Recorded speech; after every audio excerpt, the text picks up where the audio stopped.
তাহলে rheumatic arthritis হলো chronic inflammatory disorder, একটা পুরাতন প্রদাহ তৈরিকারী একটা বিশৃঙ্খলা শরীরে, that can affect more than just your joints, যেটা শুধু আপনার জয়েন্টকেই আক্রান্ত করে না, এর চেয়েও বেশি কিছু করে। কিছু কিছু রোগের ইন সাম পিপুল, কিছু মানুষের ক্ষেত্রে the condition can damage a wide variety body system, আমাদের বডি সিস্টেমের নানান জায়গায় সেটা কী করতে পারে, ড্যামেজ করতে পারে। যেরকম স্কিনে, চোখে, ফুসফুসে, হার্টে, ব্লাড ভেসেলে, সেখানে সে তার ড্যামেজ, ক্ষতি করতে পারে। তো রিউমেটিক আর্থ্রাইটিস হলো একটা অটো ইমিউন ডিসঅর্ডার, যে জিনিসটা বলছিলাম যে শরীরের কিছু টিস্যুকে যখন রোগ প্রতিরোধ সিস্টেম আমাদের আসে, সেগুলোকে যদি শত্রু মনে করে, নিজস্ব শরীরের অংশকেই সে শত্রু মনে করে, সেটাকে বলে অটো ইমিউন ডিজিজ। তো নিজের কোনো টিস্যুই ওই আমাদের রোগ প্রতিরোধ ব্যবস্থা যে আছে, প্রতিরক্ষা ব্যবস্থা, তার কাছে সেটা শত্রু বলে পরিগণিত হয়। তো রিউমেটিক আর্থ্রাইটিসের ক্ষেত্রে আমাদের জয়েন্টের যে সাইনোভিয়াম আছে, সেটা তার রোগ প্রতিরোধ ক্ষমতার কাছে শত্রু হিসেবে গণ্য হয় এবং এটার উপরে সে আক্রমণ করে। Rheumatic arthritis occurs when your immune system, যেখানে আপনার রোগ প্রতিরোধ ব্যবস্থা মিসটেকেনলি, ভুল করে, attack your own body tissue, ভুল করে সে আপনার নিজস্ব বডির নিজস্ব টিস্যুকে সে আক্রমণ করে বসে, ভুল করে নিজস্ব টিস্যুকে সে আক্রমণ করে। Unlike the wear and tear damage of the osteoarthritis আরেক ধরনের বাতের সমস্যা। সেখানে কি হয়, অস্টিওআর্থ্রাইটিসের মধ্যে আপনার জয়েন্ট কি হয়, জয়েন্টের যে, আমি একটু দেখাই, যদি অস্টিওআর্থ্রাইটিস দেখেন যে এই যে অস্টিওআর্থ্রাইটিসের মধ্যে কি হয়, এই যে আমাদের প্রত্যেকটা জয়েন্টের এই যে হাড়ের মাথায় কার্টিলেজ থাকে, তরুণাস্থি থাকে, নর্মালি এইরকম থাকে তরুণাস্থি থাকার কারণে কি হয়, জয়েন্টের দুইটা হাড়ের মধ্যে ঘর্ষণ হয় না, এটা একটা কুশন হিসাবে কাজ করে, একটা বালিশ হিসাবে কাজ করে এবং মসৃণ রাখে। হ্যাঁ, তো কোনো কারণে ধরেন আঘাত টাঘাত বা বিভিন্ন কারণ অতিরিক্ত পরিশ্রমে তো আস্তে আস্তে সেটা ওয়ার্ন আউট হয়ে যায়, ক্ষয়ে যায়। হ্যাঁ, আস্তে আস্তে ক্ষয়ে গেলে কি হয়, তখন এই কুশনটা চলে গেল, তখন হাড়ে কি হয়, ঘর্ষণ হয়, তো কার্টিলেজ ব্রেকিং হয়ে যায়, যখন হাড়ে সমস্যা করে তখন ব্যথা করে। এই অস্টিওআর্থ্রাইটিস প্রায়ই হয় বয়স্কদের বেলায়, বিশেষ করে হাঁটুতে হয়। তো দেখবেন OA লেখা থাকে, ওতে অস্টিও আর এতে আর্থ্রাইটিস মানে সন্ধির প্রদাহ। তো এইটার বেলায় যে কোনো ধরেন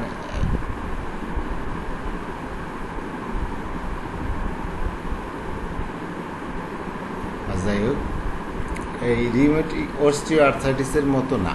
রিউমেটিক অস্টিওআর্থ্রাইটিসে কি হয়, আমরা পরিশ্রান্ত হয়ে, ক্লান্ত হয়ে, কাজ করতে করতে একটা জয়েন্ট ব্যবহার হইতে শেষে এটা ছিঁড়ে যায়, টিয়ার হয়, তারপর ড্যামেজ হয়। আর রিউমেটিক আর্থ্রাইটিসে কি হয়, সেইখানে ওই যে সামনের যেটা দেখাইলাম, এগুলো তাকে সমস্যা হয় না, এগুলোতে সমস্যা হয় না। সমস্যা এই জয়েন্টটা আমাদেরকে বেঁধে রাখে, এখানে একটা সাইনোভিয়াল মেমব্রেন আছে। হ্যাঁ, আমরা নিচে দেখাই, যে প্রথম যে ছবিটাই দেখছিলাম, এই ছবিটার মধ্যে এই যে একটা জয়েন্টের সাইনোভিয়াল মেমব্রেন আছে। এই সাইনোভিয়াল মেমব্রেনের এখান থেকে এক ধরনের ফ্লুইড বের হয়, এই সাইনোভিয়াল ফ্লুইড একটা জয়েন্টের চারপাশে থাকে, এটা আর কি মসৃণ রাখে। হ্যাঁ, ইঞ্জিনের মধ্যে যেরকম লাগে, যে আমরা কি দিই, মোবিল দিই, তাই না, ইঞ্জিনকে স্মুথ রাখার জন্য। সেরকম এখানে সাইনোভিয়াল ফ্লুইড বেরোয়, এটাকে স্মুথ রাখে, আরও অনেক ফাংশন আছে। তো যাই হোক, তখন এই যে ভিতরে যে সাইনোভিয়াল মেমব্রেন যেটার থেকে আসে, সেই সাইনোভিয়াল মেমব্রেনের এইখানে নিজেরই রোগ প্রতিরোধ যে ব্যবস্থা আছে সেইখান থেকে অ্যান্টিবডি এসে এগুলাকে আক্রান্ত করে এগুলাকে মোটা করে ফেলে। পরে এখান থেকে যে ফ্লুইডটা বেরোয় সেটা অন্যরকম থাকে। আস্তে আস্তে কি হয়, পুরা এই জয়েন্টটাই ক্ষয় করে ফেলে, পুরা জয়েন্টটাই ক্ষয় করে ফেলে। এখানে প্রদাহ হয়, এটা ফুলে যায়, ব্যথা করে, পুরা জয়েন্টটাকেই ক্ষয় করে ফেলে। তো এটা আর্থ্রাইটিসের মতো ওই জয়েন্টে শুধু কার্টিলেজ ক্ষয়প্রাপ্ত হয় না। এখানে কি হয়, যে লাইনিং আছে জয়েন্টের, যে লাইনিং, সেই লাইনিংগুলা এফেক্ট হয়, এবং যার কারণে জয়েন্টটা ব্যথা করে, ফুলে যায়, ইভেনচুয়ালি রেজাল্ট ইন বোন ইরেশন। শেষ পর্যন্ত কি হয়, বোনগুলা ক্ষয়ে যায় এবং জয়েন্ট ডিফর্ম হয়ে যায়। জয়েন্টগুলা দেখেন তার যে গঠন সেটা হচ্ছে বিকৃত রূপে, দেখেন এরকম বাঁকা হয়ে যায়, জয়েন্টগুলো এরকম বাঁকা হয়ে যায়। তো সেখানে বলছে যে rheumatic arthritis can cause pain হইতে পারে, সোয়েলিং, ব্যথা হইতে, একটু ফুলে যেতে পারে, অ্যান্ড ডিফর্মিটিস, ওইখানে কি হয়, বিকৃতি করে, জয়েন্টের গঠনটাই নষ্ট করে দিতে পারে। As the tissue that lines your joint, synovial membrane become inflamed. এই যে synovial membrane সেটা ইনফ্ল্যামড হয়, মোটা হয়ে যায়, আবার এখান থেকে যে ফ্লুইড বেরোয়, সেখান থেকে ফ্লুইড বেরোয়, তারপরে কী হয়, আস্তে আস্তে জয়েন্টে ইরোড হয়ে যায় এবং ডিগ্রেড হয়ে যায়, নষ্ট হয়ে যায়। তো the inflammation associated with rheumatic arthritis is what can damage the other parts of the body as well. তো রিউমেটিক আর্থ্রাইটিস যেটা কি করতে পারে, রিউমেটিক আর্থ্রাইটিস যেটা জয়েন্টের সমস্যা তৈরি করে, সেই জিনিসটা কিন্তু শরীরের অন্যান্য পার্টও ড্যামেজ করতে পারে। এখানে বলছে যে হোয়াইল যখন নতুন টাইপের মেডিসিন আসছে, যে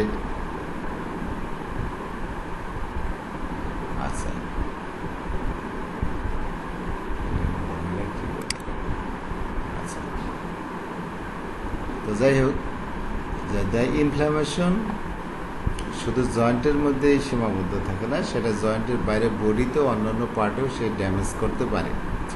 তো এখানে বলছে যে নতুন ধরনের অনেক ওষুধ আসছে, কিন্তু এই ওষুধগুলো আসার পরেও ওষুধে হয়তো এর উন্নতি, মানে রিউমেটিক আর্থ্রাইটিসের পেশেন্টদের বেশ উপশম দিতে পারছে, কিন্তু তারপরেও সিভিয়ার রিউমেটিক আর্থ্রাইটিস সেটা কী করতে পারে, ফিজিক্যাল ডিসেবিলিটিস করে ফেলতে, আপনাকে একবারে শারীরিকভাবে পঙ্গু বানায় ফেলতে পারে। তো সিমটমগুলো কী কী থাকে রিউমেটিক আর্থ্রাইটিসের মধ্যে, একটা হবে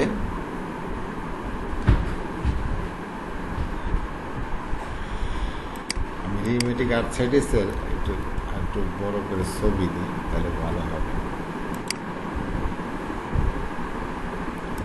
রিউমেটিক আর্থ্রাইটিস হলে লাল হয়ে ফুলে গেছে, তাই না?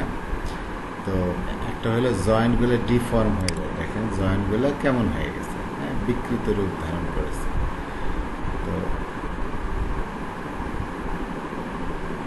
দেখেন এলো রিউমেটিক আর্থ্রাইটিস, নর্মাল একটা জয়েন্ট, হেলদি জয়েন্ট। তো হেলদি জয়েন্টের দেখেন এই পাশে সাইনোভিয়াল মেমব্রেন দ্বারা আটকানো থাকে, সামনে এগুলো কার্টিলেজ, আর এগুলো বিভিন্ন লিগামেন্ট দ্বারা আটকানো থাকে। যাই হোক, তো যখন এই রিউমেটয়েড আর্থ্রাইটিস হয়, তখন বডির রোগ প্রতিরোধ ক্ষমতা থেকে অ্যান্টিবডি এসে এই যে সাইনোভিয়াল মেমব্রেন আছে সেগুলোতে আক্রমণ করে এবং এগুলো ফুলে যায়, প্রদাহিত হয়। তো প্রদাহিত হওয়ার পরে এখানে ফ্লুইড দেখেন আরও ফুলে যায়, জয়েন্টটাই ফুলে যায়, যেখানে দেখাচ্ছে যে একটা জয়েন্টই ফুলে যায় এবং লাল হয়ে যায়, খুব ব্যথা করে।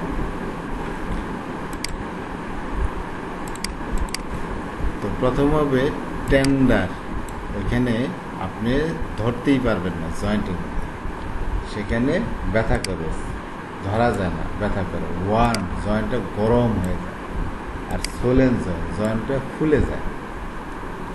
আর কি হয়, জয়েন্ট স্টিফনেস দেখা যায়, জয়েন্টগুলা আড়ষ্ট হয়ে যায়, মানে জয়েন্টের মুভমেন্ট করতে পারবে না। হ্যাঁ, জয়েন্টগুলো যেন স্টিল হয়ে গেছে, স্টিফ হয়ে গেছে, শক্ত হয়ে যায়। এবং এইটা সাধারণত, এই লক্ষণটা সাধারণত সকালবেলায় পাওয়া যায়, ওয়ার্স ইন দ্য মর্নিং, সকালবেলায় পাওয়া যায় আফটার ইনঅ্যাক্টিভিটি, বা বেশ কিছুক্ষণ আপনি রেস্টে আছেন, চুপচাপ আছেন, তারপরে যখন আপনি নড়াচড়া করতে যাবেন তখন দেখবেন যে জয়েন্ট একদম স্টিফ, শক্ত হয়ে গেছে, নড়াচড়া করতে আপনার ব্যথা করবে। আমাদের এরকম ওষুধ কোনটা, রাস্ট্রক্স। হ্যাঁ হ্যাঁ, রেস্টে থাকার পরে প্রথম চলাচল করা শুরু করলে তখনই জয়েন্টে ব্যথা শুরু হয়ে যায়। তো আর কি হবে, আপনার ফ্যাটিক হবে, আপনি খুব ক্লান্ত হয়ে পড়বেন, জ্বর থাকতে পারে, এবং আপনার লস অফ অ্যাপেটাইট, ক্ষুধা চলে যেতে পারে। তাহলে সাইন সিমটম কি রিউমেটিক আর্থ্রাইটিসে, যে টেন্ডার হবে, ওখানে ব্যথা করবে, হ্যাঁ, ধরা যাবে না, ধরলে ব্যথা করে। ওয়ার্ম, গরম হয়ে থাকবে, এবং জয়েন্টটা ফুলে যাবে, সোলেন হবে। আর জয়েন্ট কি হয়ে যাবে, স্টিফ হয়ে যাবে, এবং যেটা সকালবেলায় বাড়বে। এবং ইনঅ্যাক্টিভিটি মানে আপনি রেস্টে থাকলে, যখন আপনি নিষ্ক্রিয় থাকবেন, নড়াচড়া না করবেন, তখন বাড়বে। শরীরটা ক্লান্ত হয়ে যাবে, ফ্যাটিক, আপনার জ্বর আসবে, জ্বর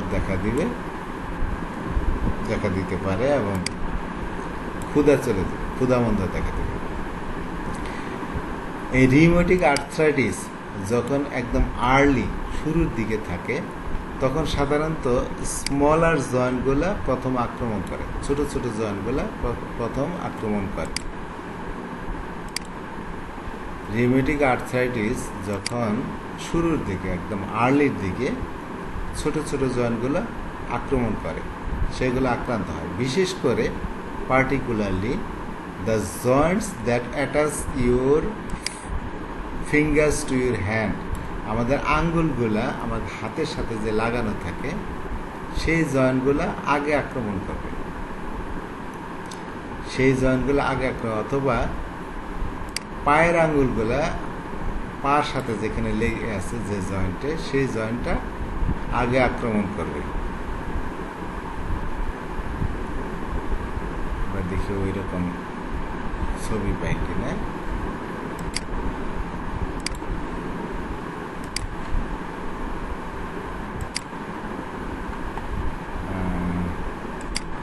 রিউমেটিক আর্থ্রাইটিস, দেখেন হাতের ছবি, প্রথম আক্রমণ করবে, এটা তো আমাদের হাত, তাই না, এটা আমাদের হাত। তো এই হাতের কোন জয়েন্টটা আগে আক্রমণ করবে, এই যে হাতের সাথে আমাদের আঙ্গুলগুলা যে জয়েন্টে মিলছে, এই আঙ্গুলগুলা হাতের যে জায়গায় মিলছে, এই জয়েন্টগুলা আগে আক্রান্ত হবে সবার আগে। সেরকম পায়ের বেলা তো, পায়ের ক্ষেত্রেও ওই রকমই হবে, যে পায়ের ক্ষেত্রে যদি দেখি,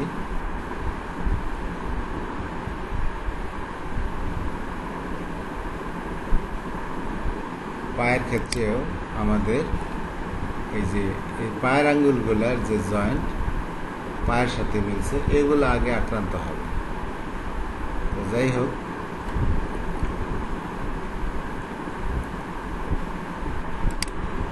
তাহলে আর্লি ক্ষেত্রে শুরুর দিকে আমাদের ফিঙ্গারের যে জয়েন্ট, হ্যান্ডের ফিঙ্গার যেখানে হাতের সাথে মিলছে, অ্যাটাচ হয়েছে, সেই জয়েন্টে বেশি আক্রমণ করে, অথবা পায়ের আঙ্গুল যেখানে পায়ের সাথে মিলছে, সেইগুলো বেশি আগে আক্রমণ করে। As the disease progress, disease যত বাড়তে থাকে, symptoms often spread to the wrist, তারপর সিমটমগুলো রিস্টে চলে যায়, আমাদের কবজিতে চলে যায়, হাঁটুতে চলে যায়, অ্যাঙ্কেল জয়েন্ট আক্রমণ করে, পায়ের যে গোড়ালির জয়েন্ট, অ্যালবো জয়েন্ট, আমাদের কনুই আক্রমণ করে, হিপ জয়েন্ট, হিপ জয়েন্ট আমাদের কুস্তির এখানে যে জয়েন্ট, হিপ জয়েন্ট আক্রমণ করে, আর শোল্ডার জয়েন্ট আমাদের কাঁধের যে জয়েন্ট সেগুলো আক্রমণ করে। তো আমাদের হিপ জয়েন্ট কোনটা?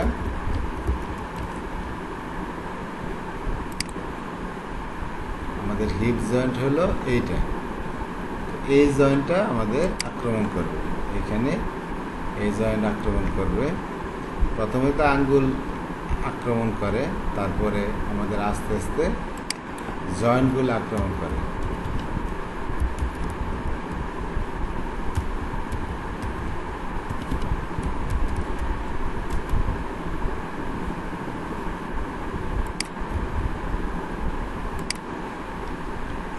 তখন আমাদের বড় বড় জয়েন্টগুলো আক্রমণ করে।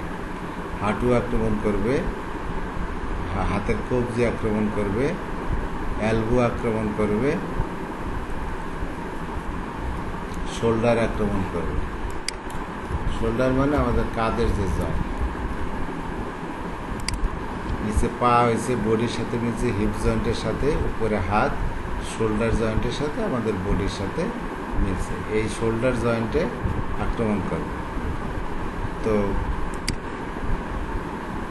অ্যাবাউট আরেকটা কথা, ইন মোস্ট কেসেস, বেশিরভাগ রোগীর ক্ষেত্রে সিমটম কিন্তু একই সাথে দুই পাশে দেখা দেয়, একই সাথে দুই পাশে দেখা দেবে।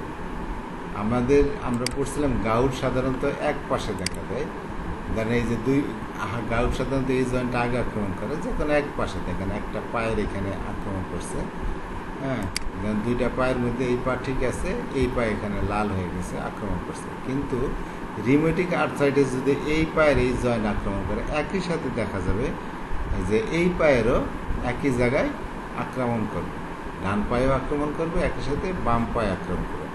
ডান হাঁটু যদি আক্রমণ করে, একই সাথে আমাদের বাম হাঁটু আক্রমণ করে। ডান হাঁটু যদি আক্রমণ করে, একই সাথে আমাদের বাম হাঁটু আক্রমণ করবে। তো দেখেন, যদি দেখা যায় আমাদের এই হাঁটু আক্রমণ করে, তাহলে একই সাথে আমাদের এই হাঁটু আক্রান্ত করবে। এটা হচ্ছে নি জয়েন্ট, এটা হচ্ছে এলবো জয়েন্ট। তো এলবো জয়েন্ট যদি আক্রান্ত করে, এই হাতের এলবো জয়েন্ট ডান হাতের এলবো জয়েন্ট আক্রান্ত করলে একই সাথে দেখা যায় বাম হাতেরও এলবো জয়েন্ট আক্রান্ত করে। হিপ জয়েন্ট এগুলো, অ্যাঙ্কেল জয়েন্ট। তো যাই হোক, দুই পাশেই জয়েন্টগুলো একই সাথে আক্রান্ত হয়। 40% people who have rheumatic arthritis also experience signs and symptoms that don't involve the joints. এই রিউমেটিক আর্থ্রাইটিসের প্রায় 40% রোগীর অনেক সময় জয়েন্টের তেমন তার কোনো সাইন সিমটমই থাকে না। সেই ক্ষেত্রে তার সাইন সিমটম প্রকাশ পায় শরীরের অন্যান্য অংশে, হয়তো স্কিনে, চোখে, lungs, heart, kidney, salivary gland, nerve tissue, বোন মেরো, ব্লাড ভেসেলে আক্রমণ করতে পারে। আচ্ছা, তো রিউমেটিক আর্থ্রাইটিসের সাইন এন্ড সিমটমস সেটা ভেরি করতে পারে, কম বেশি হইতে পারে ইন সিভিয়ারিটি, তীব্রতার ক্ষেত্রে।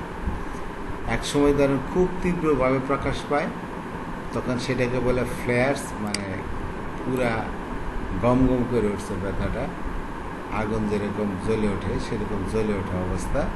আবার অনেক সময় দেখা যায় যে ওই অবস্থা চলে যেয়ে তখন আবার ব্যথা কমে গেছে, এই অবস্থাও থাকে, যেটাকে বলে রিমিশন অবস্থা।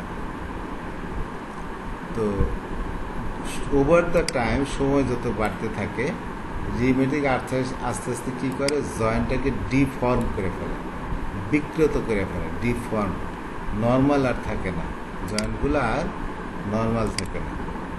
তো আমরা দেখেছিলাম যে রিউমেটিক আর্থ্রাইটিসের ক্ষেত্রে জয়েন্টগুলো দেখেন বিকৃত হয়ে যায়, যে একটা হাতের জয়েন্টগুলো বিকৃত হয়ে দেখেন একদিকে বাঁকা হয়ে গেছে। হ্যাঁ, এই দেখেন এই জয়েন্টগুলো, এই জয়েন্টগুলো কীরকম হয়ে গেছে, নডোসিটিস হয়ে গেছে, এখানে জয়েন্টগুলো নড করে গেছে, জয়েন্টগুলো বিকৃত হয়ে যায়।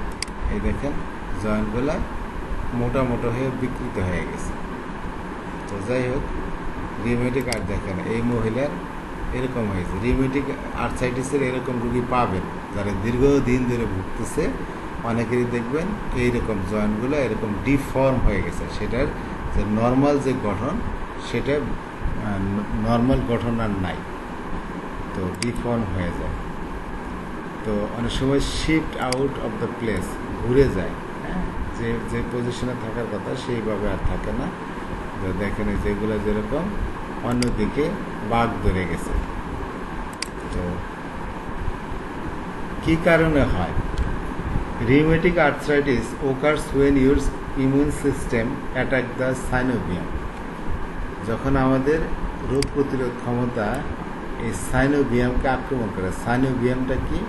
The lining of the membrane that surrounds your joint. দেখেন ছবিটা দেখি আবার বড় করে। এটা একটা নর্মাল জয়েন্ট। নর্মাল জয়েন্টের মধ্যে এই দেখেন সাইনোভিয়াল মেমব্রেন থাকে, দুই পাশ দিয়ে সাইনোভিয়াল মেমব্রেন থাকে। এই সাইনোভিয়াল মেমব্রেনের ভিতরের যে লাইনিং, ভিতরের যে স্তরটা, সেটাকে বলে সাইনোভিয়াম। তো এইখান থেকে কি হয়, আমাদের বের হয়, সাইনোভিয়াল ফ্লুইড বের হয়। এগুলো দেখেন এখানে একটা জেলি লাইক, ডিমের ভিতরে যে সাদা অংশ সেরকম, হ্যাঁ, পিচ্ছিল থাকে, জয়েন্টটাকে স্মুথ রাখে, হ্যাঁ। আর অস্টিও আর্থ্রাইটিসের ক্ষেত্রে যারা অতিরিক্ত পরিশ্রম করতে করতে করতে করতে এই যে কার্টিলেজিয়াস অংশ যেটা, সেগুলো ক্ষয়ে যায়। দেখেন কার্টিলেজ ক্ষয়ে গেছে, যার শুধু কার্টিলেজটাই ক্ষয়ে গেছে। এগুলো কিন্তু ঠিকই আছে। সাইনোভিয়াল ফ্লুইডটাও এগুলো তেমন পরিবর্তন হয় না, সাইনোভিয়াল মেমব্রেনও তেমন পরিবর্তন হয় না, কিন্তু এই জিনিসটা মানে পরিশ্রম করতে করতে একসময় ছিঁড়ে টিড়ে যেয়ে তারপরে ক্ষয় হয়ে যায়, অস্টিও আর্থ্রাইটিস। আর রিউমেটিক আর্থ্রাইটিসের মধ্যে কী হয়, ওই যে বললাম আমাদের রোগ প্রতিরোধ যে ব্যবস্থা আছে, অনেকগুলা ফ্যাক্টর কাজ করে। তো কিছু জেনেটিক ফ্যাক্টর আছে, তো সেই ফ্যাক্টরগুলা ওই আমাদের ইমিউন সিস্টেমকে মানে এমনভাবে পরিবর্তন করে, এমনভাবে অ্যান্টিবডি তৈরি করে যে যেটা আমাদের এই যে সাইনোভিয়াল মেমব্রেনটা আছে, সাইনোভিয়াম, সেটার টিস্যুকে সে শত্রু মনে করে এটা ওই ভাইরাস ব্যাকটেরিয়ার মতো একটা বাইরের কোনো একটা বস্তু শরীরের মধ্যে ঢুকছে, তখন সে এটাকে মেরে ফেলতে চায়। এর কারণে এটার ভিতরে ঢুকে এই যে সাইনোভিয়াম আছে এর সাথে তার রিয়াকশন শুরু হয়ে যায়। তো যাই হোক, ভিতরে ফ্লুইডগুলো নষ্ট হয়ে যায়। তো আস্তে আস্তে কী হয়, পুরো জয়েন্টটাই দেখেন অ্যাসিডে যেরকম ক্ষয় করে ফেলে সেরকম ক্ষয় করে ফেলছে, হ্যাঁ, পুরো জয়েন্টটাই খাইয়ে ফেলে। তো রিউমেটিক আর্থ্রাইটিসের বেলায় এই কাহিনীটা ঘটে। সেটাই বলছে যে আমাদের যে ইমিউন সিস্টেম আছে সেটা কাকে অ্যাটাক করে, এই সাইনোভিয়ামকে অ্যাটাক করে।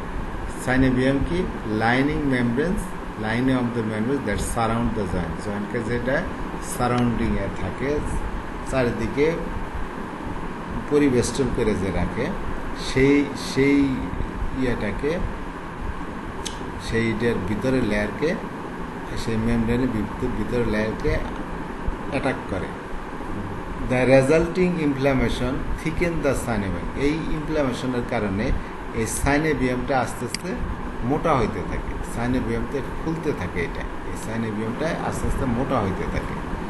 তো তারপরে কি হয়, ইভেনচুয়ালি ডিস্ট্রয় দ্য কার্টিলেজ। সেই কার্টিলেজ অংশগুলো পুরোটাই ডিস্ট্রয় করে ফেলে এবং বোনটাও ডিস্ট্রয় করে ফেলে জয়েন্টের ভিতরে। এবং এর ভিতরে যে দুইটা জয়েন্টকে যে ধরে রাখছে, বিভিন্ন লিগামেন্ট, টেন্ডন থাকে, সেগুলোকে দুর্বল করে ফেলে, সেগুলোকে স্ট্রেস করে ফেলে। তা আস্তে আস্তে জয়েন্ট তার নর্মাল যে শেপ সেটা হারায় ফেলে এবং অ্যালাইনমেন্ট যে পজিশন মতো যেভাবে থাকার কথা ছিল সেই পজিশন মতো আর থাকে না, অ্যালাইনমেন্টটাই, সাজানোটাই নষ্ট হয়ে যায়। তো doctors don't know what start this process. ডাক্তাররা জানে না কিসে এই প্রসেসটা শুরু করে। অলদো যদিও এ জেনেটিক কম্পোনেন্ট এপিয়ার্স লাইকলি, দেখা যায় একটা জেনেটিক কম্পোনেন্ট এটার ক্ষেত্রে ভূমিকা রাখে, While your gene don't actually cause rheumatic arthritis, they can make you more susceptible to environmental factors. Genetic জিনিসগুলা সরাসরি রিউমেটিক আর্থ্রাইটিস করে না, সেগুলো কিছু এনভায়রনমেন্টাল ফ্যাক্টর এর প্রতি কী বলে সংবেদনশীলতা বাড়ায়। যেরকম কেউ যদি সিগারেট খায়, হ্যাঁ, তাহলে এই সংবেদনশীলতা বাড়ে।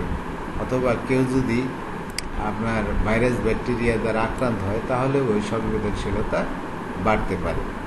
তো যারা সিগারেট খায় তাদের মধ্যে কিন্তু রিউমেটিক আর্থ্রাইটিস হওয়ার প্রবণতা বেশি। এবার আসেন রিস্ক ফ্যাক্টর, কোন কোন বিষয়গুলা, কোন কোন ফ্যাক্টরগুলা আপনাকে মানে ঝুঁকিতে ফেলবে রিউমেটিক আর্থ্রাইটিস হওয়ার পিছনে। একটা হলো ইউর সেক্স। দেখা গেছে মহিলারা বেশি আক্রান্ত হয় রিউমেটিক আর্থ্রাইটিসে, মহিলারা বেশি আক্রান্ত হয়। সেই জন্য ম্যাক্সিমাম মহিলারা দেখবেন বাতের ব্যথায় ভুগে, হাঁটুর ব্যথায় ভুগে।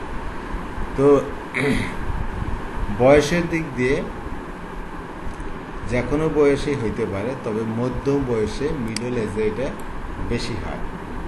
যে ফ্যামিলিতে রিউমেটিক আর্থ্রাইটিসের হিস্টরি আছে, ওই ফ্যামিলিতে এটা হওয়ার চান্স অনেক বেশি থাকে। স্মোকিং, যারা সিগারেট খাও, যারা সিগারেট খান তারা সাবধান হয়ে যায়, কারণ সিগারেট খেলে আপনার রিউমেটিক আর্থ্রাইটিস বিকাশ করার সম্ভাবনা বেড়ে যায়। বিশেষ করে যাদের ফ্যামিলিতে আপনার রিউমেটিক আর্থ্রাইটিস আছে, জেনেটিক প্রিডিসপোজিশন আছে, জেনেটিকভাবে যাদের মধ্যে এটা হওয়ার প্রবণতা থাকে। তো smoking also appears to be associated with greater disease severity, এবং স্মোকিং করলে এই ডিজিজটা অনেক বেশি সিভিয়ার হয়ে যায়। এনভায়রনমেন্টাল এক্সপোজার, দেখেন কিছু কিছু এনভায়রনমেন্টাল এক্সপোজার এই ক্ষেত্রে এক্সাইটিং কজ হিসেবে কাজ করে। যেরকম যারা অ্যাসবেস্টসের সংস্পর্শে আছে, একটা কেমিক্যাল, তো অ্যাসবেস্টসের খনি আছে, অ্যাসবেস্টস আমাদের কলকারখানায় লাগে, অনেক কারখানা আছে। তো যাই হোক, ওইখানে যারা কাজ করে তাদের মধ্যে, অথবা যেখানে সিলিকা নিয়ে কাজ করে তাদের মধ্যে রিউমেটিক আর্থ্রাইটিস হওয়ার প্রবণতা বেশি। ওয়ার্ল্ড ট্রেড সেন্টার যে ভেঙে গেছিল, তখন সেইখানকার কোলাপস হওয়ার পরে সেইখানকার ডাস্ট যে সমস্ত ইমার্জেন্সি ওয়ার্কারদের মধ্যে প্রবেশ করছিল, যে সমস্ত emergency worker world trade centre ভেঙে পড়ার পরে যে ডাস্ট হচ্ছিল, সেগুলোর সংস্পর্শে গেছিল, তাদের মধ্যে হাই রিস্ক ডেভেলপ করছিল অটোইমিউন ডিজিজ হওয়ার ক্ষেত্রে, এই রিউমেটিক আর্থ্রাইটিস হওয়ার ক্ষেত্রে। আরেকটা হলো অবেসিটি, যারা মোটা মানুষের কিন্তু এই রিউমেটিক আর্থ্রাইটিস হওয়ার প্রবণতা বেশি। তো কমপ্লিকেশন কি হয় রিউমেটিক আর্থ্রাইটিস হলে? একটা হয় অস্টিওপোরোসিস, মানে পুরা অস্টিওপোরোসিস হলো আপনার কাঠ যেরকম ঘুনে খায় ফেলে না, পুরো কাঠটাই পুরা নষ্ট হয়ে যায়, এরকম হাড়টা ওই রকম ঘুনে খাওয়ার মতো হয়ে যায়, হ্যাঁ, হাড়টা ভঙ্গুর হয়ে যায়।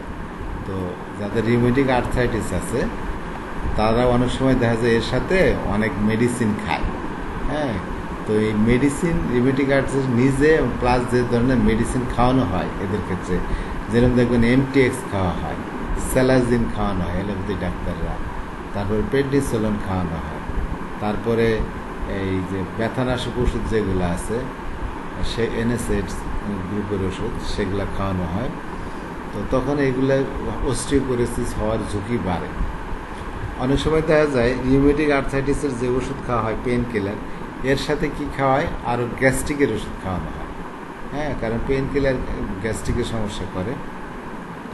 তো দেখা যায় যে আমরা যে সমস্ত গ্যাস্ট্রিকের ওষুধগুলো খাই, যেমন ওমোপ্রাজল, প্যান্টাপ্রাজল, রাবিপ্রাজল, হ্যাঁ, যে স্যাকলো, লুসেকটিল, সার্জিল যাই খাই, এগুলারও একটা সাইড ইফেক্ট আছে, যেগুলো কি করে আমাদের অস্টিওপোরোসিস করে। দীর্ঘদিন যারা খায় তাদের হাড় কিন্তু নরম করে ফেলে।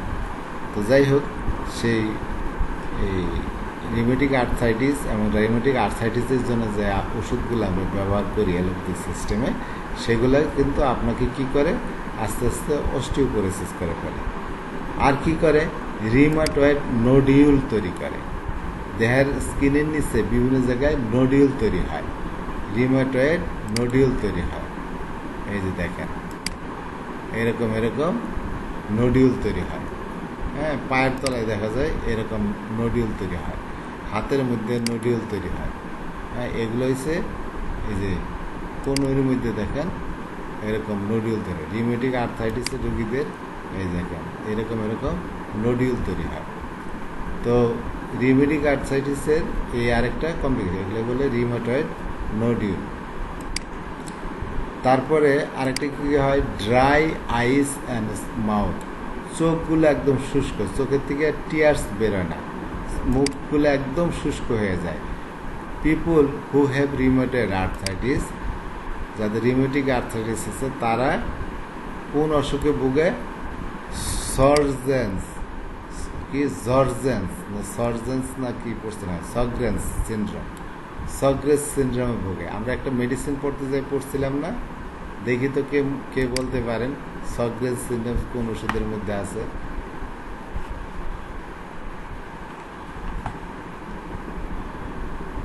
বলেন, পারবেন আপনি?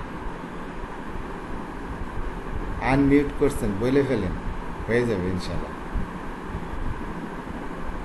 মুখ শুষ্ক থাকে, চোখ শুকায় যায়, কোন ওষুধে? আমরা কিন্তু পড়ছি, পানি পিপাসা থাকে না, চোখ মুখ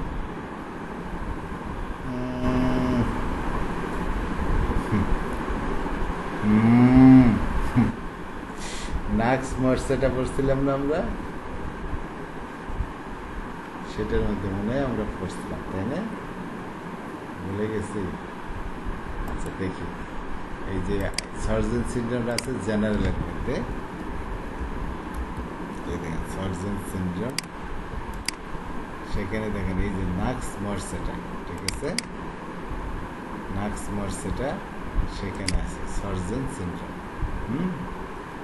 এটার কাজই হলো চোখ চোখ খুব ড্রাই থাকে আর মুখটা ড্রাই থাকে, যে dryness of the tongue, dryness of the, আচ্ছা ড্রাইনেস দেখি আমরা, দেখেন যে ড্রাইনেসের মধ্যে এই যে গলার ড্রাইনেসের মধ্যে নাক্স মর্সেটা, হ্যাঁ, চোখের ড্রাইনেসের মধ্যে, চোখ ড্রাইনেসের মধ্যে দেখেন নাক্স মর্সেটা।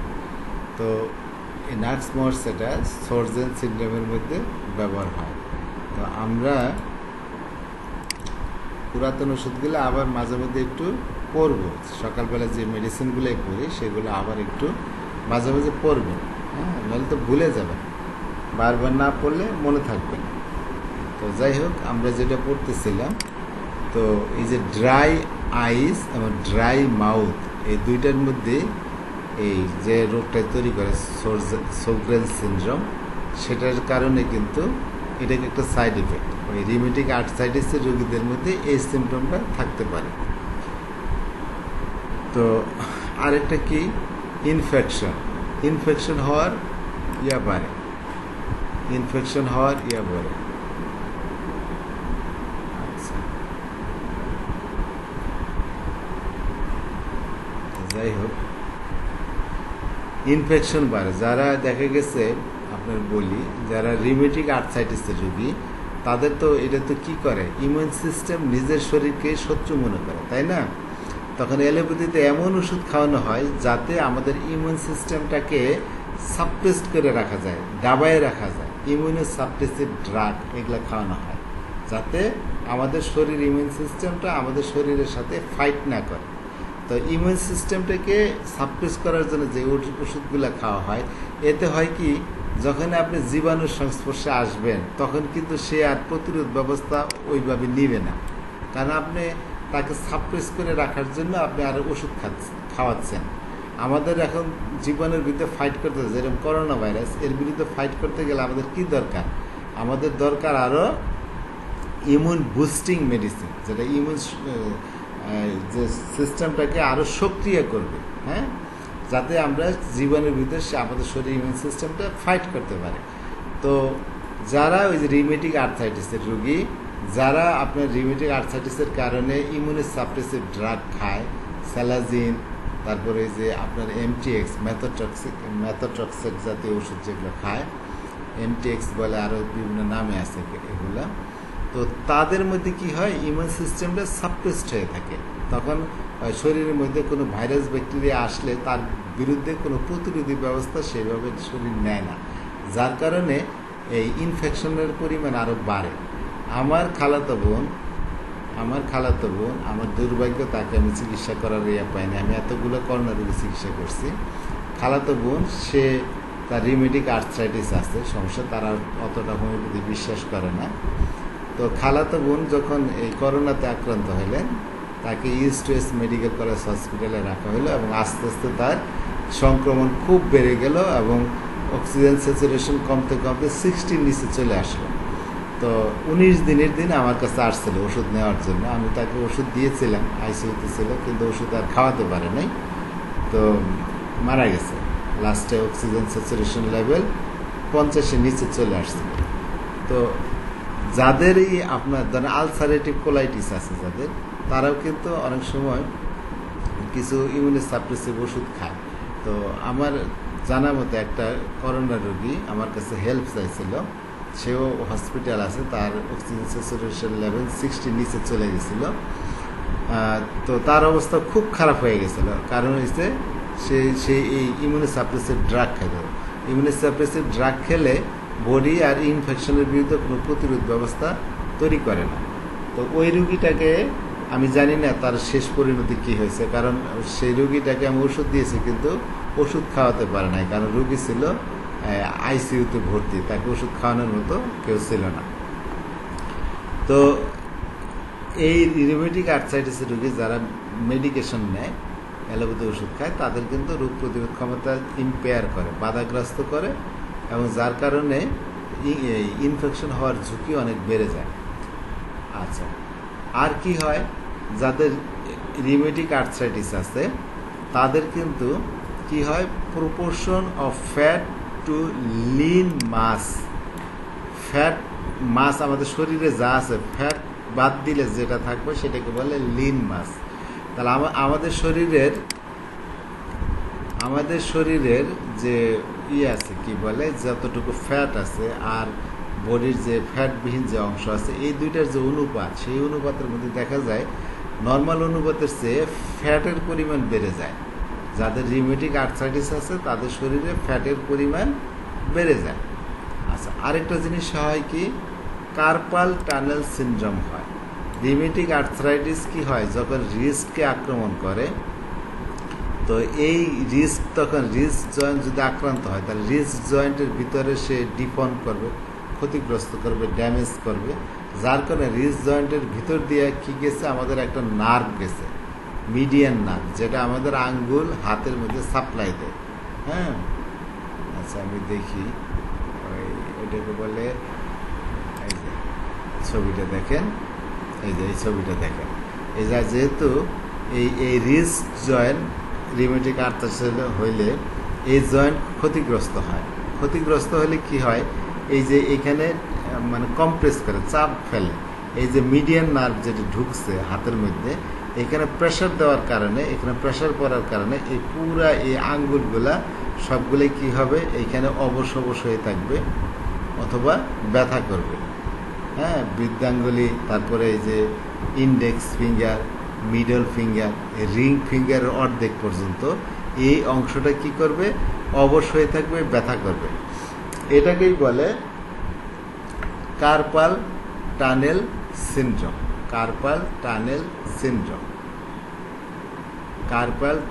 সিনড্রোম দেখেন, এখানে যে একটা লিগামেন্ট আছে, এটার নাম হলো কার্পাল লিগামেন্ট। এটা নিচ দিয়ে ঢুকে এখানে ক্ষতিগ্রস্ত হয়, এটার কারণে টান পড়ে। তো কার্পাল টানেল, এখানে একটা টানেল আছে, একটা সুড়ঙ্গ পথ আছে, যে পথ দিয়ে আপনার এই মিডিয়ান নার্ভটা ঢোকে। তো এই কার্পাল টানেলের এটার চাপের কারণেই আপনার যেখানে কম্প্রেস হয়, দেখেন, আচ্ছা ছবি হালকা করে ছবি এখানে দেওয়া আছে, এখানে চাপ খায় মিডিয়ান নার্ভে। তো চাপ খাওয়ার কারণে তখন এই যে জায়গা দিয়ে এটা সাপ্লাই দেয়, যে নার্ভটা মিডিয়ান নার্ভ, সেই পুরো অংশটা কি হয় দেখেন, পুরো অংশটাই দেখেন অবশ হয়ে যায় বা ব্যথা করে। এই অংশটা চাপ খাওয়ার কারণে এই অংশটা দেখেন ভাগ হয়ে বিভিন্ন আঙ্গুলে চলে গেছে, এগুলো কি হয় অবশ হয়ে যায় বা ব্যথা করে। এই রোগটার নামই হলো কার্পাল টানেল সিনড্রোম। তো রিউমেটিক আর্থ্রাইটিসের রোগীদের কার্পাল টানেল সিনড্রোম হয়। আমরা কিন্তু কার্পাল টানেল সিনড্রোম ইয়েতে পাবো, এক্সট্রিমিটিতে যদি দেখি, এই দেখেন এক্সট্রিমিটিতে যে আমাদের এক্সট্রিমিটিতে যে দেখেন এখানে আছে কার্পাল টানেল সিনড্রোম, ম্যাডোরিনাম এটার ফার্স্ট গ্রেডের মেডিসিন, ম্যাডোরিনা ফার্স্ট গ্রেডের মেডিসিন। তো এই কার্পাল টানেল সিনড্রোম কিন্তু হওয়ার প্রবাবিলিটি বেড়ে যায় যাদের রিউমেটিক আর্থ্রাইটিস। কেন হয়? কারণ ওই যে রিস্ট জয়েন্টে যদি আর্থ্রাইটিস হয় তাহলে রিস্ট জয়েন্টের ইনফ্লামেশন হয়, তখন সেখানে পরিবর্তন হয়ে চাপ ফেলে এই নার্ভের মধ্যে। আর কি হয়? হার্ট প্রবলেম হয়। হার্টের প্রবলেম কেন হয়? আমরা জানি রিউমেটিক আর্থ্রাইটিসের পেশেন্টদের মধ্যে যে এই যে আর্টারিটা আছে, শরীরে যে আর্টারিগুলো আছে, রক্তের নালীগুলো আছে, সেগুলো কি হয় মোটা হয়ে যায়, হ্যাঁ, মানুষ ব্লক হয়ে যায়।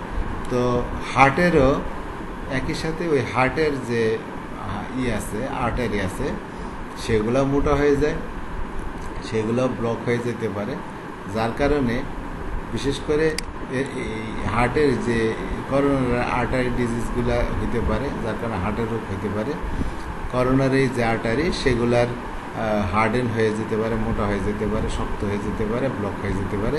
একই সাথে sac of the sac that enclose the হার্টের যে পর্দা দ্বারা ঘিরে রাখছে, হার্টের যে কভারিং সেটাকে কি বলে? পেরিকার্ডিয়াম। হার্টের কভারিংকে বলে পেরিকার্ডিয়াম। তো পেরিকার্ডিয়াম যদি হয়, প্রদাহিত হয়, সেটাকে বলে পেরিকার্ডাইটিস, পেরিকার্ডাইটিস। তো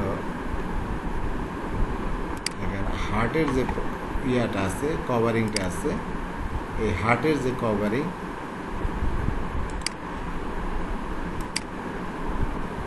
তো হার্টের যে নর্মাল কভারিং, হার্টটারে ঘিরে রাখে একটা পর্দা, হ্যাঁ, সেটা নর্মাল পেরিকার্ডিয়াম। কিন্তু যদি হয় ওই প্রদাহ হয় এখানে, তার ভিতরটা এরকম এই জায়গাটা প্রদাহিত হয়ে পড়ে। তো যাই হোক, রিউমেটিক আর্থ্রাইটিসের রোগীদের এই হার্টের পেরিকার্ডিটিস হওয়ার প্রবণতা বেড়ে যায়, ঝুঁকি বেড়ে যায়। আর কি হয়? লাংসেও সমস্যা করে, লাংসের সমস্যা করে। রিউমেটিক আর্থ্রাইটিসের রোগী যেহেতু তাদের প্রদাহ হওয়ার সম্ভাবনা বেড়ে যায়, হ্যাঁ, তো যার কারণে কি হয়, লাংসের ভিতরেও ইনফ্লামেশন হয় এবং বারবার যেখানে প্রদাহ হয়, ধরেন আপনার কোনো ক্ষত হয়ে গেল, ক্ষতটা শুকিয়ে গেলে সেখানে কি হয়, স্কার টিস্যু ফর্ম করে, তাই না? তো স্কার টিস্যু যদি ফর্ম করে তাহলে তো লাংসের কার্যক্রম কমে যাবে। স্কার টিস্যু দেখেন, কোনো জায়গায় স্কার টিস্যু হলে, এই দেখেন আপনার কোথাও এই যে এক জায়গায় ধরেন পুড়ে গেছিল, পুড়ে যাওয়ার পরে এই জায়গায় দেখেন ইয়েটা কেমন হয়ে গেছে, দেখেন এখানে চামড়াটায় যে এটা হচ্ছে scar tissue.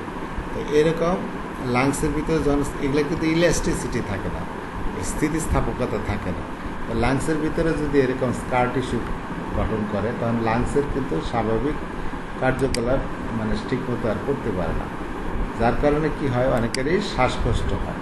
Scar tissue form করে লাংসে ঠিকমতো প্রসারিত হইতে পারবে না। আরেকটা জিনিস হওয়ার প্রবণতা বেড়ে যায়, সেটা হলো লিম্ফোমা। লিম্ফোমা হচ্ছে one type of blood cancer, যাদের লিম্ফেটিক সিস্টেমের থেকে হয়। তো যাদের রিউমেটিক আর্থ্রাইটিস আছে তাদের এটা হওয়ার প্রবণতা বেড়ে যায়। তো এবার আসেন যে দেখেন রিউমেটিক আর্থ্রাইটিসের কিন্তু অনেক ঝামেলা আছে। তাহলে তো আস্তে আস্তে মানুষ একদম পঙ্গু করে ফেলে, হ্যাঁ, নিজেই নিজের শত্রু, আমার শত্রুকেই আমি শত্রু মনে করতেছি। ধরেন আপনার এক হাত যদি আরেক হাত থেকে শত্রু মনে করে, একটা আরেকটা মারামারি শুরু করে দেবে, দুইটাই ক্ষত বিক্ষত হয়।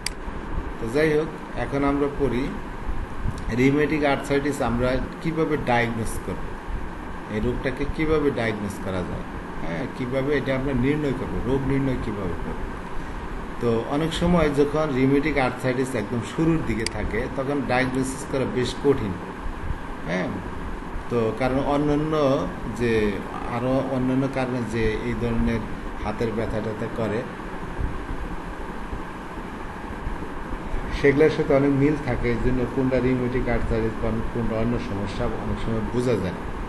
তো যাই হোক, বেশ কিছু ব্লাড টেস্ট, হ্যাঁ, তারপরে রোগীর ফিজিক্যাল এক্সামিনেশন, হ্যাঁ, তারপরে কিছু ইমেজিং, কিছু এক্স রে এগুলা বা সিটি স্ক্যান, সব কিছু মিলিয়ে একটা রিউমেটিক আর্থ্রাইটিসের রোগীকে ডায়াগনোসিস করা হয়।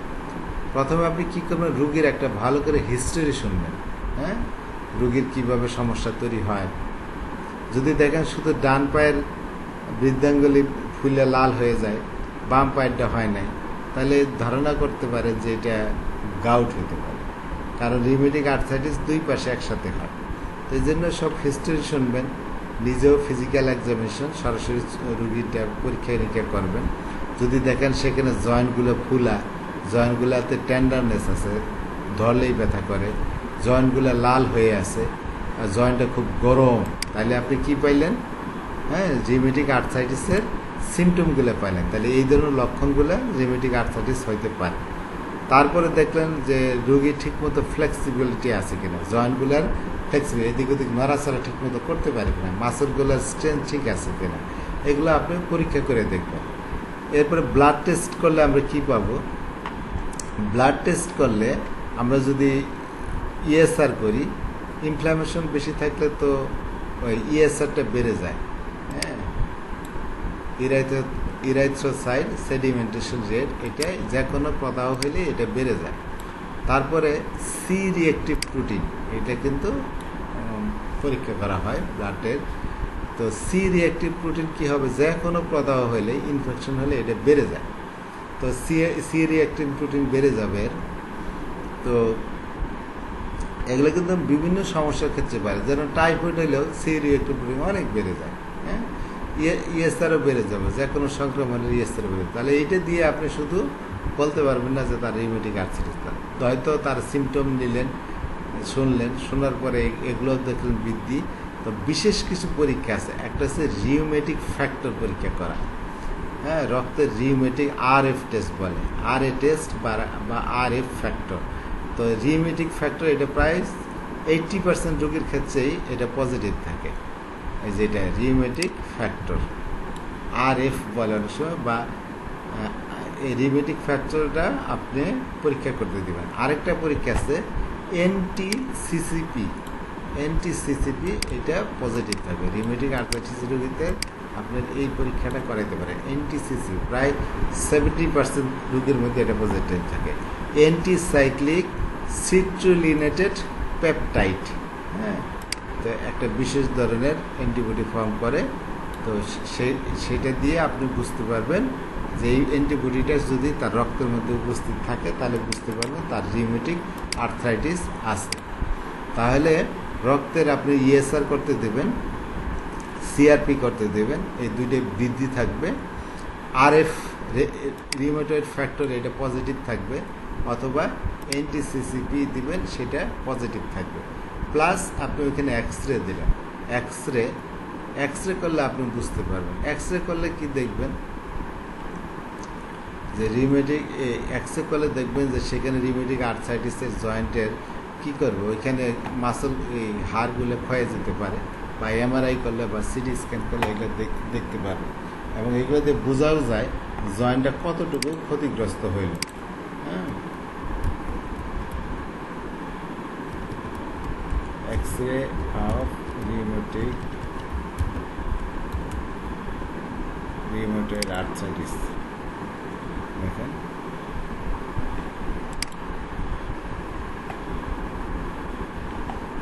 তো দেখেন এই জয়েন্টগুলো ক্ষতিগ্রস্ত হতে পারে এক্স-রে রোগীদের মধ্যে। দেখেন একটা রোগী নর্মাল জয়েন্টের যে এক্স-রে দেখবেন, জয়েন্টগুলো একদম সুন্দর, অ্যালাইনমেন্টগুলো ঠিক আছে, যে একটার পরে হাড্ডি যেভাবে সজ্জিত হওয়ার কথা সব ঠিক আছে। হ্যাঁ, এগুলোর কার্টিলেজ সব ঠিকঠাক মতো পাবেন, এবং জয়েন্টগুলো যেভাবে থাকার দরকার নর্মাল জয়েন্ট সব ঠিকঠাক করে থাকবে, কিন্তু রিউমেটিক আর্থ্রাইটিস হলে দেখেন এই জয়েন্টগুলো ডিফর্ম হয়ে গেছে, অ্যালাইনমেন্ট ঠিক নাই, যেটা এইভাবে থাকার কথা সেটা দেখেন বাঁক ধরে ওইদিকে বাঁকা হয়ে গেছে। ম্যাক্সিমামই ওই যে কনিষ্ঠ আঙ্গুলের দিকে জয়েন্টগুলো বাঁকা হয়ে যায়, দেখেন এখানে অ্যালাইনমেন্টগুলো এরকম বাঁকা হয়ে গেছে। এই দেখেন এটা কীরকম বিকৃত রূপ ধারণ করছে। তো এক্সরে দিয়েও আপনি অনেক সময় এগুলো জয়েন্টের বিকৃতগুলো বুঝতে পারবেন। তো রিউমেটিক আর্থ্রাইটিস অফ নি জয়েন্ট,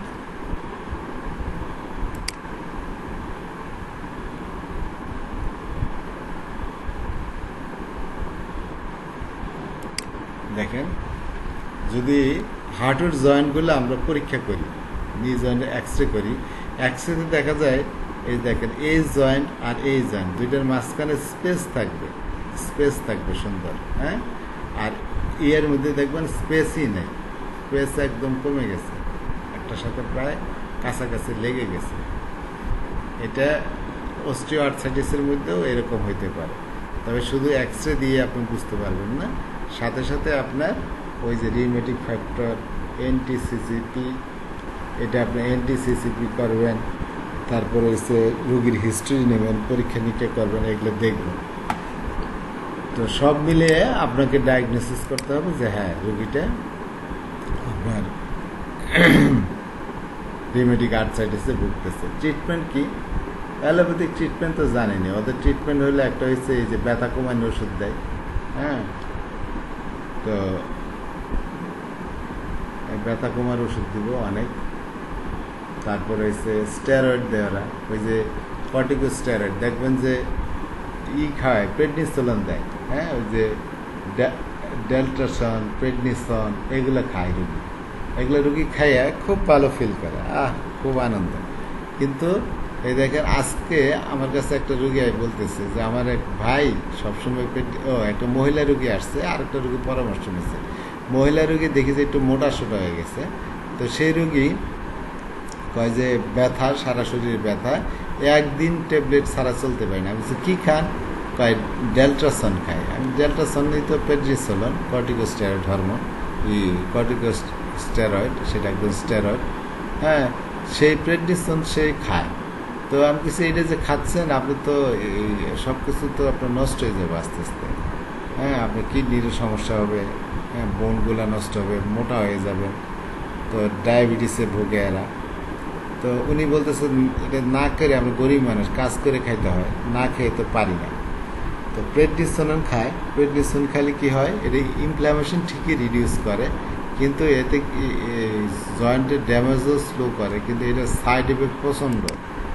যেরকম এটার সাইড এফেক্টে বোনগুলা, হাড়গুলা থিন হয়ে যেতে পারে, ওয়েট গেইন হইতে পারে, ডায়াবেটিস হইতে পারে, হ্যাঁ।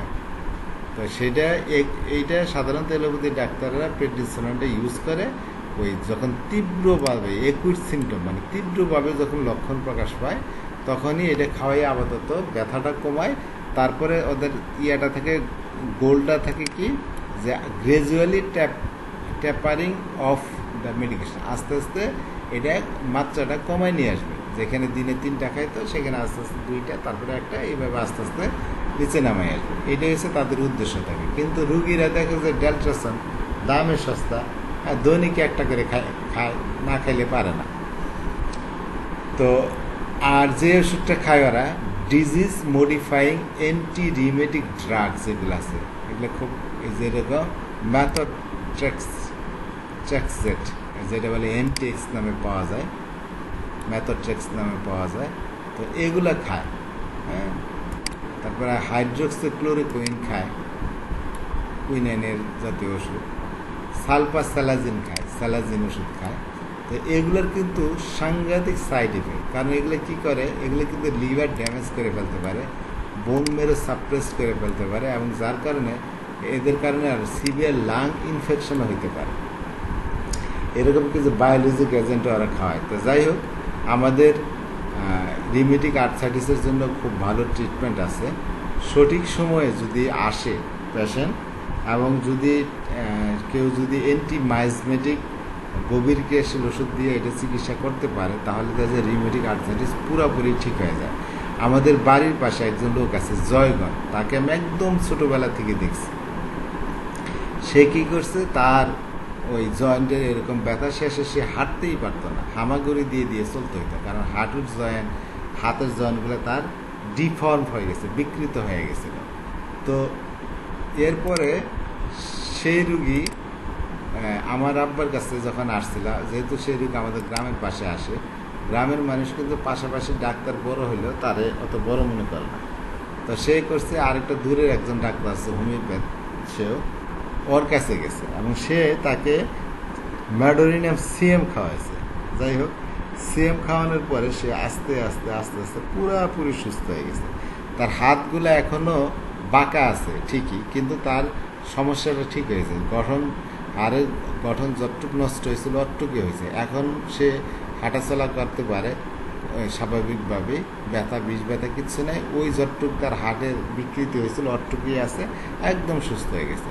তো ম্যাডোরিনাম ওষুধ কিন্তু একটা বড় ওষুধ এই ক্ষেত্রে।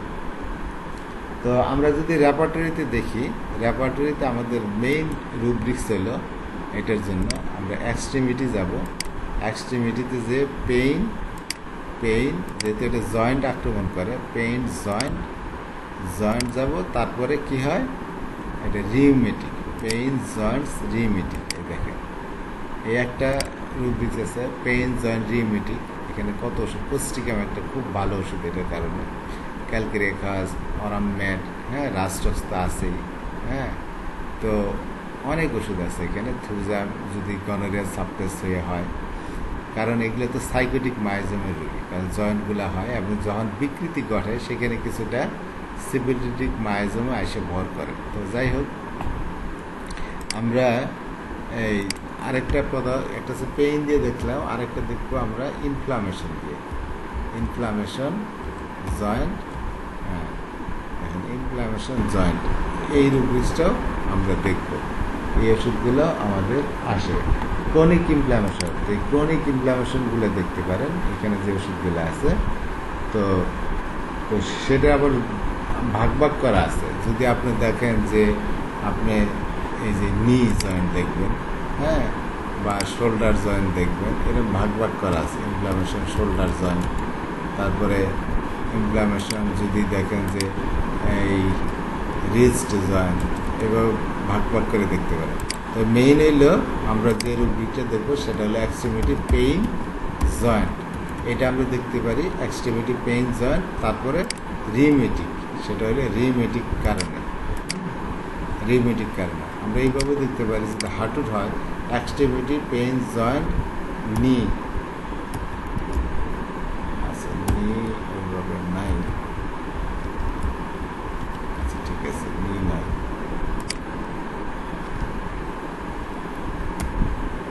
এক্সট্রিমিটি পেইন সরাসরি নিয়ে আছে, এক্সট্রিমিটি পেইন নি, তারপরে রিউমেটিক দেখেন এখানে ব্রাইনিয়া খুব বড় ওষুধ, হ্যাঁ, ক্যালিকা, ব্রাস্টক্স, ক্যালকিরেকা, এগুলো বড় ওষুধ। তো আমরা আরেকটা রুব্রিক্স দেখতে পারি, যখন ফুলে গেলে কি হবে, ওইখানে সোয়েলিং হবে, আমরা সোয়েলিং জয়েন্ট দেখতে পারি, জয়েন্টগুলো ফুলে যায়, সেই রুব্রিকটাও দেখতে পারি। এখানে আলাদা দেখতে পারি, নি অন্য জায়গায় যদি হয়, হ্যাঁ, সেগুলো আমরা আলাদাভাবে দেখতে পারি। তো লক্ষণ মিলিয়ে আমরা দেখব। আমরা কয়েকটা মেইন ওষুধের কথা বলি।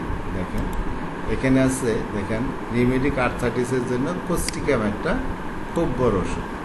বিশেষ করে এটা ফিঙ্গার জয়েন্ট, তারপর আলনার ডেভিয়েশন হয়, ফিঙ্গার জয়েন্টগুলো বাঁক বেড়ে, যে জয়েন্টগুলো যখন ডিফর্ম হয়ে যায় আলনার দিকে, মানে কনিষ্ঠাঙ্গলের দিকে যখন বাঁক বেড়ে যায়, সেক্ষেত্রে এই ওষুধের কথা অবশ্যই চিন্তা করবেন।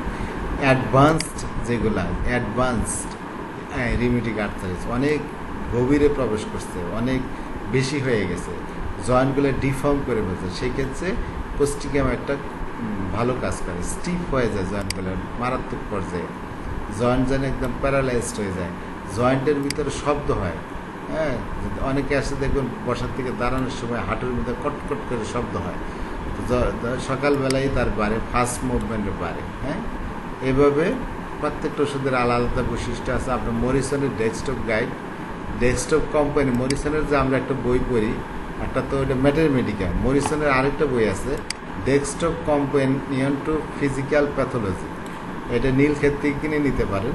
Desktop companion to physical pathology, সেখানে রোগ ভিত্তিক ওষুধের আলোচনা আছে। যেমন রিউমেটিক আর্থ্রাইটিসের জন্য যে যে মেইন ওষুধ, প্রত্যেকটা ওষুধের সুন্দর বর্ণনা আছে। যে মেইন ওষুধ কোস্টিকাম রাস্ট্রাস, আর অন্যান্য ছোটো ছোটো ওষুধ আব্রোটানাম, অ্যাক্টিয়াস পাইকেটা, হ্যাঁ অনেক ওষুধ আছে। তো প্রত্যেকটার আলাদা আলাদা বৈশিষ্ট্য আছে। তো আজকের মতো আমাদের লেকচার শেষ হলো। আপনারা আর একটু পড়বেন, না পড়লে কিছুই মনে থাকবে না।